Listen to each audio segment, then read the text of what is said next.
Franklin D. Roosevelt, The Power of Optimism in Leadership. In a time that tests the resolve of the strongest spirits, what is the beacon that guides leaders through the storm? My name is Franklin D. Roosevelt, the 32nd President of the United States, and I have grappled with such tempests. Today, I wish to impart the essence of leadership, and that is the enduring power of optimism. The cornerstone of confidence. Confidence thrives on the bedrock of optimism.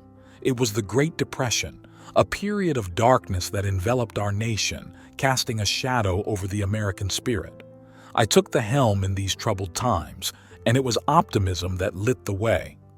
I believed deeply that the only thing we had to fear was fear itself, an insight that became a clarion call to the nation. To lead is to hold a torch in the dark, to walk steadfastly into the unknown, and to assure those behind you that the path ahead leads to dawn. When I first addressed the nation as president, I knew that my confidence must not waver, for it was the foundation upon which the people would build their hopes. Reflect on this. In your moments of decision, how can optimism be your ally? Click subscribe to this channel to get more profound lessons from the legend, the Fireside Chats, communication as a tool for hope. Communication is not merely the sharing of words, it is the imparting of hope. The Fireside Chats were not just speeches, they were conversations with the American family. In those evening broadcasts, I sought not to merely inform but to connect, to assure each listener that they were not alone, that their government was working to turn the tide. Speak to people's hearts, and you will find a wellspring of untapped potential. In every chat, I shared not just the challenges but also the progress we were making. It was essential to acknowledge the storm, but to speak more of the safe harbor we were steering toward. What words can you speak to light the flames of hope in those who follow you? The New Deal, vision in action. Leadership demands action, and action requires vision. The New Deal was born of a vision for a better future, a series of programs, public work projects, and financial reforms. It was optimism in action, a testament to the belief that we could rebuild from the ruins. When you set forth a vision, it must be bold, it must challenge the status quo, but most importantly, it must be imbued with the optimism that it is achievable. The Civilian Conservation Corps, the Works Progress Administration, these were not just programs but embodiments of a belief in the resilience and dignity of the American worker. In your quest to lead, what visions will you champion that are steeped in the optimism of what people can achieve together? The arsenal of democracy, belief in a better world. Optimism is not a domestic policy, it is a worldview. As a leader, you must see beyond the immediate horizon to the greater journey of humanity. In the dark days of World War II, I spoke of the arsenal of democracy, the idea that our nation had a role in championing the cause of freedom across the globe. This was a belief in the better angels of our nature, that democracy would prevail over tyranny, not just for us, but for all mankind. When you lead, remember that your optimism can be a beacon across the world, a message that transcends borders and speaks of a shared destiny.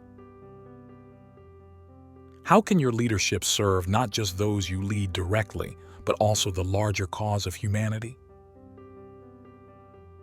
As I conclude this first part, remember that optimism in leadership is not mere cheerfulness, but the bedrock of confidence, the heart of communication, the blueprint of vision, and the belief in a better world.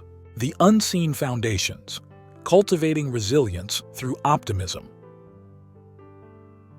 Resilience might be invisible, like the roots of a tree, yet it is essential for withstanding the storms of life. As a leader, your optimism plants these roots for yourself and those you guide. During my years of struggle with polio, I came face to face with adversity. The disease took my physical freedom, but it could not claim my spirit.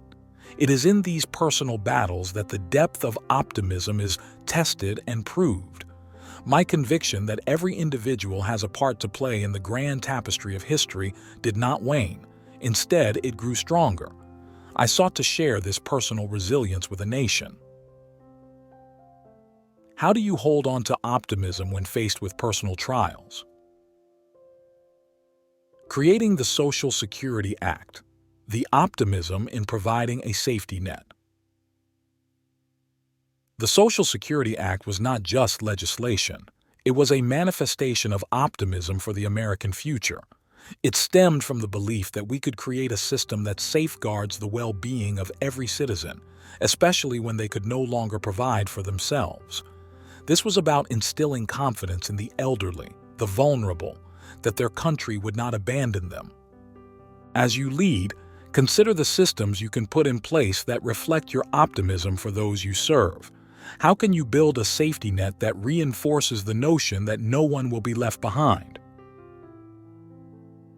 Leading through World War II, optimism in the face of despair.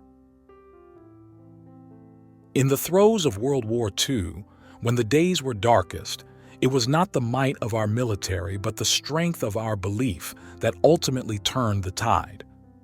I assured the American people and our allies that the axis of evil would be overcome, that the future would be one of peace and freedom. It was optimism that fueled the relentless efforts of our soldiers and the sacrifices on the home front. Remember, as a leader, your unwavering belief in the cause can sustain the morale of countless hearts. How will your optimism serve as a rallying cry in the darkest hours? The March of Dimes, empowering through optimism. The March of Dimes began as a movement to fight polio, but it became a symbol of collective action and belief in a brighter future. It demonstrated that even the smallest contributions, when pooled together with optimism, could lead to monumental achievements. The eventual development of the polio vaccine was a victory not just of science, but of collective hope. Consider this. How can your leadership inspire a collective movement that turns individual hopes into tangible change? As we reach the end of this second part, let us recall that the resilience needed to face adversity is nurtured through optimism. It is the unseen foundation that supports every bold endeavor, from creating social safety nets to leading nations through war, to inspiring society-wide movements. Your task as a leader is to cultivate this resilience, not only within yourself, but within the hearts of all those you have the privilege to serve. The Beacon of Hope, navigating through crisis with unyielding optimism. Crisis is the crucible in which the metal of a leader is refined and tested. It is during these times that the light of optimism must shine the brightest, guiding the way when the night is at its darkest. The 100 Days, the optimism in swift action. Recall the early days of my presidency, a period that came to be known as the 100 Days. It was a time of swift and decisive action, where optimism was not a passive wish but an active force. Each policy, each decision was a step towards recovery, a statement of faith in the nation's ability to rise again. How can you, in times of crisis, act with the same urgency, demonstrating your confidence in overcoming adversity? The Second Bill of Rights, a vision of optimism for prosperity. Later in my presidency, I proposed the Second Bill of Rights, an ambitious vision to guarantee economic rights for all Americans. It was an expression of the belief that the future could be better than the past, that the scars of the Great Depression could give way to a new era of security and prosperity. As a leader, What rights and opportunities will you champion that speak to your optimism for the future? The United Nations, the optimism in global unity. My vision for a post-war world was one where nations would come together to ensure peace and prevent future conflicts. The establishment of the United Nations was an embodiment of this vision, a platform for diplomacy and cooperation. Leaders must look beyond their borders, understanding that their optimism can be a force for global change. How will you contribute to a vision that unites people across the world?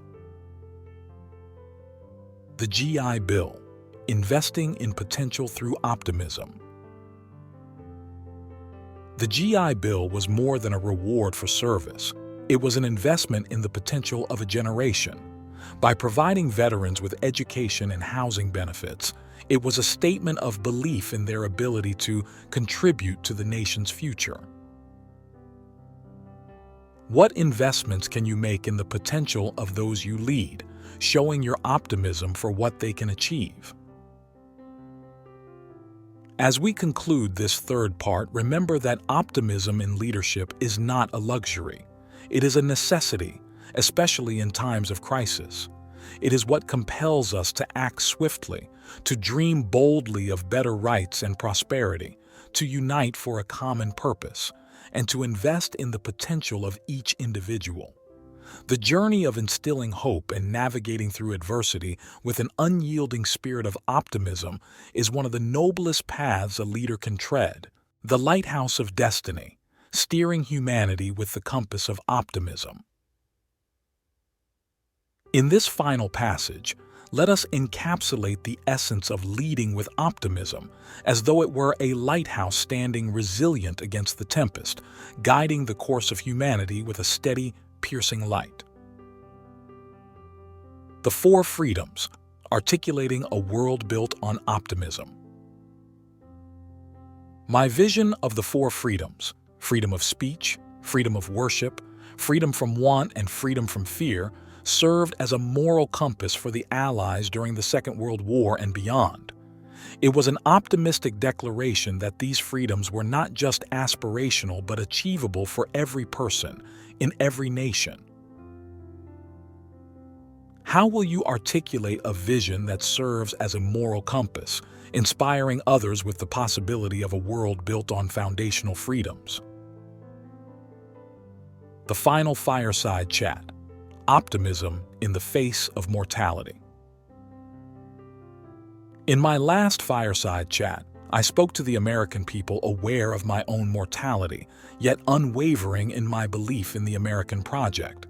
The optimism that had carried us through economic depression and war was the same optimism that would carry us into the peace that lay beyond. As a leader, how will you maintain a message of hope even when facing the end of your tenure or the twilight of your life? The legacy of optimism, sowing seeds for future generations. The true measure of optimism in leadership is not what is achieved during one's time in office, but the seeds that are sown for future generations. Whether through landmark policies or powerful examples of courage and resilience, the legacy of an optimistic leader is a tapestry woven through the lives they've touched and the hope they've instilled. Consider this. What seeds of optimism are you planting for the generations that will follow? In closing, leading with the compass of optimism is to understand that your role is not to merely navigate the present but to chart a course for the future. One where hope outshines despair, where resilience triumphs over adversity, and where the belief in humanity's potential is the greatest gift you can bestow. This lighthouse of destiny stands not on a solitary shore, but within each of us, casting light across the waters of uncertainty and into the hearts of those we lead. May your light shine forth, unwavering and bright, as you steer us toward a horizon filled with promise. The narrative of leadership is long and arduous, but it is also luminous, and uplifting. Embrace the role of the optimistic leader, for it is through your guiding light that we find our way in the darkest of times. Carry this spirit forward, and let it be the legacy that endures beyond the years of your stewardship. And so, we arrive at the end of our journey together. But the voyage of your leadership, illuminated by optimism, is only just beginning.